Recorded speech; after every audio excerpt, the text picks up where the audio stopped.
Welcome to Americana Archives. Today's headline is 5 correct positions for bowling that should be practiced by the beginner. This article was written by W.V. Thompson. It says, just a few words of advice to the beginner while learning our great American game of 10 pins, which is recognized as the greatest of all indoor sports. I would suggest that you practice the 5 correct positions for delivery by using as little exertion as possible, and do not attempt to show how much strength you have. Speed is unnecessary. Bowling, like all physical exercises, will cause the muscles to be a trifle sore, especially so when a person is not accustomed to engaging in athletics. Hence it is well to be temperate, not rolling over 2 or 4 games each day for the first 10 days. After that time, all the muscles of your body will be conditioned, and you will be able to bowl as many games as you want. There is no such thing as too much exercise at bowling, for the fact the finger and thumb used in gripping the ball will show fatigue before the body is affected. Bowling is beyond question the greatest of all indoor sports. At the same time, the contestants derived more benefits from this healthful exercise than from any other game that can be played, regardless of the weather.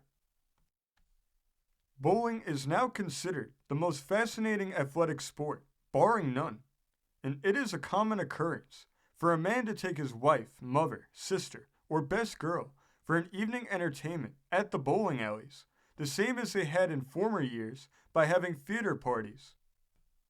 The American people are letting up a little on the awful pace which has prevailed in the business world. They are taking time to live, to put into a day's program enough of recreation to make the day enjoyable. They are patronizing the commercialized recreation centers as never before. And all this is producing a better working force for the employer and a more fit and contented employee. In fact, in many cases, the employer or a superintendent or manager is leading in this new move in the business world. It is a wholesome change in any way that you look at it, and with encouragement and assistance from those who are being affected and from those also who should get into the program, will help in making the life of our people far happier than before. Surely anything that does this is worth the attention of the public. Any change that gladdens the heart of the men and the women that man the great industrial and financial machines that turn out production into products ready to use or furnish the means of exchange or provide the equipment for travel and transportation is worthy of a careful hearing. Such a change is now taking place. It is the demand for play, born in us, bred by our parents, and encouraged by them and the state, that cries out for expression in the midst of the whirl of business. An hour at noon, or more at evening, after toil, the fellowship of others bent upon the same pursuit, and for adults, the right to choose and the responsibility to use properly make the whole program one of delight and profit to all concerned or affected. We should remember also that in our large cities, it is not possible for all the people to be furnished with an outdoor program. For this reason alone, there will always be a demand for such centers as we now have. That brings us to the second class of folks who are helping to make the city play program a success in commercialized recreation centers. The participants themselves, once they get a little of the fun, become enthusiastic.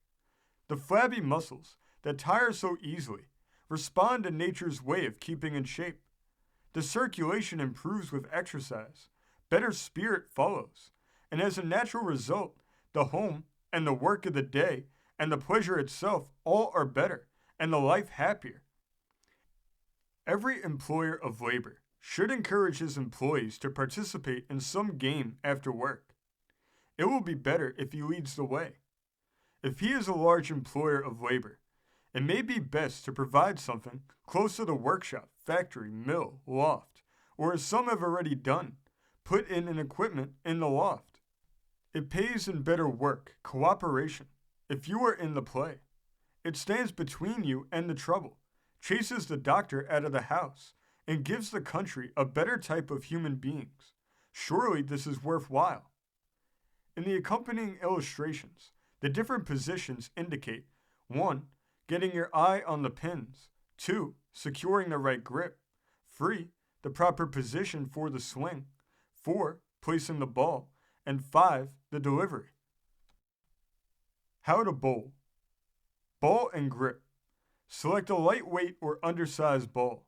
25 or 26 inches in circumference is large and heavy enough for your first trial. See that the thumb and finger holes are the right size, and be particular to see that the holes are the proper distance apart. You cannot control the ball if the hand is cramped. Do not use a ball with sharp-edged holes. Position. Stand erect on the approach about 12 feet back of the foul line. Face the pins. Let the weight of the ball rest on the left hand. Take a firm grip with the right hand. Swing the ball once and see if the grip is all right. If your hand perspires, causing the ball to slip, use your handkerchief or a towel, not chalk or rosin. Delivery. Do not run. Walk fast 4 steps. Start with right foot and deliver the ball with left foot in front. Do not bend your arm or back. Keep your feet far apart. Bend your knee and deliver the ball when right hand is about 12 inches above alley bed. The ball should strike the alley within 2 feet in front of your left or front foot. Direction and speed. Form an imaginary line to the right side of the headpin and bowl on that line. Use just enough speed to make the ball go straight to the headpin. Pay no attention to your score. Better leave all but the number 1 pin on the alley until you have mastered your delivery. This story came from the great state of Connecticut, being reported in the Bridgeport Evening Farmer of December 16, 1915. Thank you for joining us today. If you want to continue to uncover all of America's lost and forgotten history, then remember before you leave to hit the subscribe button, hit the notification bell, and remember to like and comment below. And we will see you next time on Americana Archives.